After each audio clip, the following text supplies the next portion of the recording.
सोमवार को देर शाम दिल्ली के हाई प्रोफाइल जोन में यह हमला पीएम मोदी और अमित शाह के नाक के नीचे हुआ, जहां तमाम बड़े मंत्रालय हैं, जहां देश के संसद है, जहां पर तमाम एजेंसियों के हेडक्वार्टर है। जब यहां पर आतंकवादी खुलेआम सड़कों पर घूम सकते हैं, बेरोक टोक आ जा सकते हैं, उनके अंदर कानून का डर नहीं है, उनके अंदर सरकार का भय नहीं है, ऐसे में आम लोगों की जिंदगी भगवान भरोसे होते जा रही है।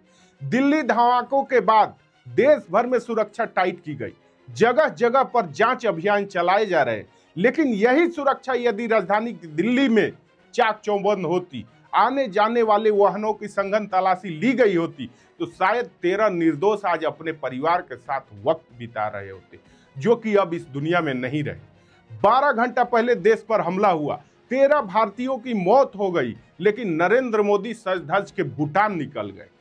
क्या प्रधानमंत्री के तौर पर नरेंद्र मोदी की जिम्मेदारी नहीं बनती थी कि वो अधिकारियों से बात करे, उनको दिशा निर्देश दे, पल पल की अपडेट ले, घायलों से मुलाकात करे, घटना स्थल का जायजा ले और गृह मंत्री को फटकार लगाए कि आखिर देश में इतने हमले क्यों हो रहे हैं, हमारा इंटेलिजेंस क्यों फेल हो रहा है, सरकार की मशीनरी किसी काम की नहीं रह गई। लेकिन नहीं, बिहार में आज वोटिंग हो रही है। प्रधानमंत्री मोदी ने चुनाव प्रचार भी खूब किया, लेकिन अब देश के ऐतिहासिक स्थल लाल किले के सामने हुए ब्लास्ट के बाद वह 2 दिवसीय यात्रा के लिए देश से बाहर चले गए हैं। लोगों का गुस्सा फूट रहा है, लोग प्रधानमंत्री से सीधे सवाल कर रहे हैं और सरकार चुप है। सरकार को जवाब नहीं सूझ रहा, आखिर बोले तो क्या बोले, करे तो क्या करे। नमस्कार, मैं हूं रवि रोनू, आप देख रहे हैं न्यूज सर्कल। दिल्ली की धमाके जहां एक और सरकार की नींद उड़ा दी है, तो वहीं दूसरी तरफ देश की आम जनता असुरक्षित महसूस कर रही है। बार बार आ रही इस तरह की खबरों से जनता के मन में भय जाग रहा है। लोग अब सोच रहे हैं कि क्या वो अपने घर में और सड़कों पर या किसी सार्वजनिक स्थल पर सुरक्षित नहीं है। इस घटना ने कई नई बहस छेड़ी है। दिल्ली ब्लास्ट मामले में पुलिस ने बड़ी कार्रवाई करते हुए मंगलवार को डॉक्टर उमर मोहम्मद की मां और उसके 2 भाइयों को गिरफ्तार कर लिया है। सुरक्षा एजेंसियों ने यह गिरफ्तारी जम्मू कश्मीर के पुलवामा से की है, यानी कि इस धमाके में भी पुलवामा कनेक्शन निकल आया है। लाल किला मेट्रो स्टेशन के पास हुए भयावह विस्फोट के बाद अलग अलग देशों के राजदूत ने भी अपनी प्रतिक्रिया दी है और सबने कहा कि दिल्ली में यह दिल दहला देने वाला धमाका चिंताजनक है। सरकार ने एहतियातन लाल किले में आने जाने वाले पर्यटकों के लिए 13 नवंबर तक एंट्री बंद कर दी है। वहीं अगर सरकार की सूत्रों की माने तो दिल्ली में लाल किला मेट्रो स्टेशन के पास धमाके के बाद पहली फॉरेंसिक साइंस लेबोरेटरी रिपोर्ट मंगलवार को सरकार ने सौंप दी। दिल्ली के LNJP अस्पताल में डॉक्टर के हाथ पांव फूल रहे हैं, पहचान पाना मुश्किल हो रहा है। घटना के बाद इतनी भयावह तस्वीर सामने आई है कि यह हम आपको दिखा नहीं सकते। शरीर के अलग अलग हिस्सा सड़कों पर बिखरे थे, चीख पुकार मची थी, लोग जान बचाने के लिए इधर उधर भाग रहे थे। घटना के बाद अमित शाह अपने बंगले से निकले अधिकारियों के साथ मीटिंग की, अस्पताल में जाकर घायलों से मुलाकात की, मृतकों के परिजनों को आश्वासन दिया और घटना स्थल का मुआयना कर अपने घर को चले गए। लेकिन वो चीख अब भी उन 3 किलोमीटर के रेडियस में घूम रही है और बस एक ही सवाल पूछ रही है कि आखिर इन निर्दोष नागरिकों की क्या गलती थी, आखिर उन व्यापारियों की क्या गलती थी जो वहां पर अपना रोजी रोटी करते हैं। बार बार इस तरीके से हमला और उसके बाद आने वाले मौतों को आंकड़े ने लोगों को झकझोर दिया है। अस्पताल के अंदर जिनके अपने जिंदगी और मौत से लड़ाई लड़ रहे हैं, जिन्होंने इस दुनिया को अलविदा कह दिया है, उनके परिजनों तक को अंदर नहीं घुसने दिया गया। क्या केंद्र की मोदी सरकार इतनी संवेदनशील हो गई है कि जिस व्यक्ति की घटना में मौत हुई उसके परिजन भी उसका चेहरा आखिरी बार न देख पाए? So at the LNJP hospital right now and I have with me the family members जो मुझे बता रहे हैं कि इनको एम्बुलेंस तक नहीं प्रोवाइड किया जा रहा है। सर एम्बुलेंस भी नहीं दे रहे हैं। अपने पास चलाओ जी, अपने खर्चे चलाओ। ठेकेदार घूम रहे हैं, ठेकेदार घूम रहे हैं। क्या बोल रहे हैं? एम्बुलेंस नहीं मिल रही, एम्बुलेंस बाहर से करिए, ये कह रहे हैं। खुद से लेके आइए। खुद से लेके आइए। क्यों? और जो एक्सपायर हुए हैं वो गरीब घर से बिलोंग करते हैं। बिल्कुल, बड़ा भाई थोड़ा वो दिमाग से मेंटलिटी है। तो आप लोग खुद से कहाँ से लाएंगे एम्बुलेंस? बोल रहे खुद से लाने के लिए?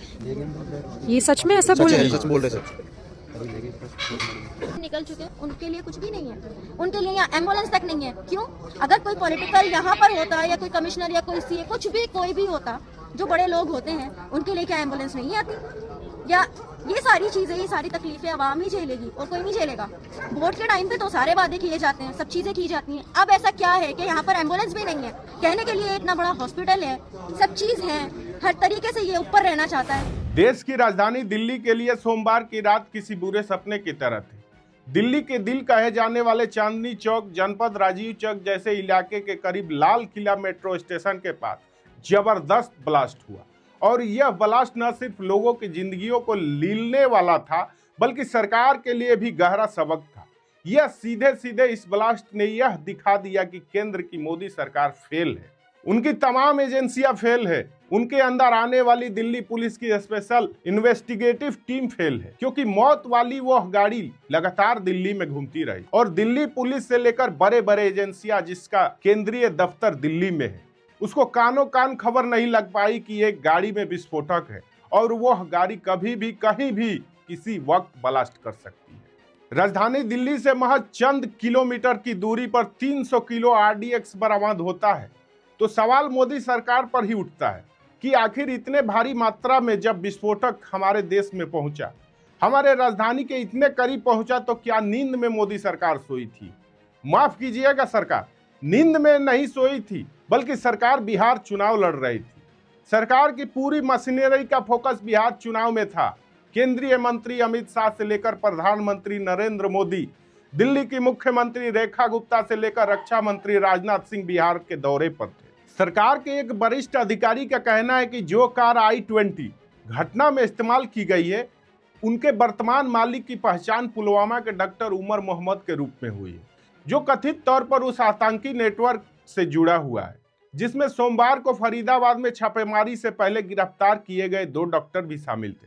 लेटेस्ट रिपोर्ट के अनुसार पुलवामा में उनकी फैमिली में से मां और भाई को गिरफ्तार करके पूछताछ कर रही दिल्ली पुलिस की टीम और NSG उनसे घटना में प्रयुक्त विस्फोटक के बारे में जानकारी ले रही है और इस पूरे घटना की जांच को आगे बढ़ा रही है। अब यह तस्वीर साफ हो गई है कि दिल्ली में हुआ धमाका कोई मामूली धमाका नहीं है, बल्कि आतंकी धमाका था। गिरफ्तार डॉक्टर अपने साथियों के साथ मिलकर इस आतंकी वारदात को अंजाम दिया। घटना का जो वीडियो फुटेज सामने आया है, उसमें दिख रहा है कि वह कार ड्राइव कर रहे हैं। यह विस्फोटक करीब 6:52 पर लाल किला मेट्रो स्टेशन के गेट नंबर 1 के लाल बत्ती के पास हुआ।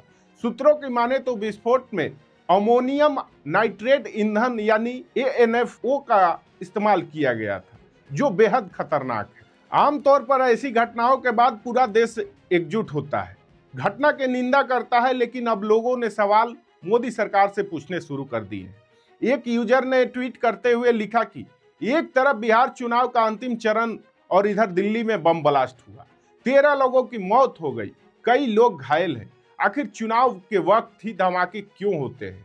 चुनाव के वक्त ही आम लोगों की मौत क्यों होती है? क्या हमारा देश सुरक्षित हाथों में नहीं है? पुनीत कुमार सिंह ने केंद्र सरकार पर तंज करते हुए लिखा कि देश सुरक्षित हाथों में है, लेकिन अपनी राजधानी सुरक्षित नहीं है। प्रधानमंत्री इसी जगह से भाषण देते हैं, प्रधानमंत्री जी गृह मंत्री से इस्तीफा लेंगे।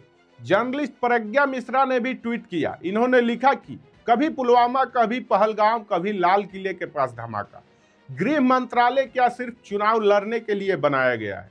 इस तरीके से तमाम ऐसे लोग हैं जो लगातार प्रधानमंत्री से, गृह मंत्री से इस्तीफा लेने की बात कर रहे हैं।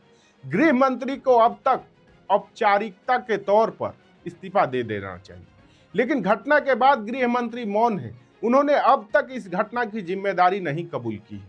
अब आपको कुछ आंकड़े बता देते हैं कि कब कब एनडीए के शासनकाल में आतंकवादियों ने अपने फन को उठाया है और देश में इस तरीके के जघन्य अपराध को अंजाम दिया है। बात करें 1999 के दशक की, तो कंधार अपहरण कांड, जिसमें 17 से अधिक यात्री घायल हो गए थे, एक यात्री की मौत हो गई थी। बावजूद इसके तत्कालीन एनडीए सरकार ने तालिबान को 3 आतंकी लौटा दिए, जिन्हें सुरक्षा बलों ने पकड़ा था। इसके बाद यदि बात करें 2001 की, तो संसद पर हमला हो जाता है, 9 से अधिक सुरक्षा कर्मियों की मौत हो जाती है, 20 से अधिक लोग घायल हो जाते हैं। दिन दहाड़े लोकतंत्र का दिल चीर दिया जाता है, सारी इंटेलिजेंस फेल हो जाती है और फिर ऑपरेशन पराक्रम चलाया जाता है। 2002 की बात करें तो अक्षरधाम मंदिर पर हमला होता है, 33 नागरिकों की मौत हो जाती है, 80 से अधिक लोग घायल हो जाते हैं। आतंकवादी मंदिर में घुसकर नंगा नाच करते हैं। उसके बाद 2016 में उड़ी हमला होता है। प्रधानमंत्री की कुर्सी पर बैठे मोदी होते हैं। 18 से अधिक सैनिक और नागरिकों की मौत हो जाती है। 40 से अधिक लोग घायल हो जाते हैं। 2017 में अमरनाथ में यात्रियों पर हमला होता है। 8 तीर्थयात्री की मौत हो जाती है। कश्मीर के भक्तों पर हमला होता है। शांति का नारा फेल हो जाता है और लहू का धारा बह जाता है। इसके बाद फरवरी 2019 में प्रधानमंत्री मोदी के नेतृत्व में सरकार चल रही होती है। 40 से अधिक सीआरपीएफ जवान की मौत पुलवामा हमले में हो जाती है। 35 से अधिक लोग घायल हो जाते हैं और इसके बाद 2025 में पहलगाम हमला, जिसमें 26 निर्दोष सैलानियों की मौत हो जाती है। इसके बाद सरकार एक्शन लेने की कोशिश करती है, लेकिन सीज फायर के नाम पर अपने हाथ पीछे खींच लेती है। यह सिर्फ आंकड़े नहीं है, उस त्रासदी के गवाह हैं। जब जब देश में बार बार आतंकियों ने अपने सर को उठाया है, अपने मनोबल को बढ़ाया है। हालांकि यह मौका सरकार के साथ रहने का है, लेकिन हम सरकार से सवाल भी पूछेंगे, क्योंकि यह हमारा हक है। बार बार निर्दोष लोगों की मौत आखिर क्यों? क्या सरकार की नजर में आम लोगों की जिंदगी की कोई वैल्यू नहीं है? आज यह हमला दिल्ली में हुआ, कल कहीं और हो सकता है। खैर, इन खबरों पर आपकी राय क्या है, हमें कमेंट करके जरूर बताएं। साथ ही अगर अभी तक आपने हमारे चैनल को सब्सक्राइब नहीं किया है तो तुरंत कर लीजिए और बेल आइकन को दबाना ना भूलें, ताकि हमारे आने वाले किसी भी वीडियो की अपडेट्स आपको तुरंत मिल सके। धन्यवाद।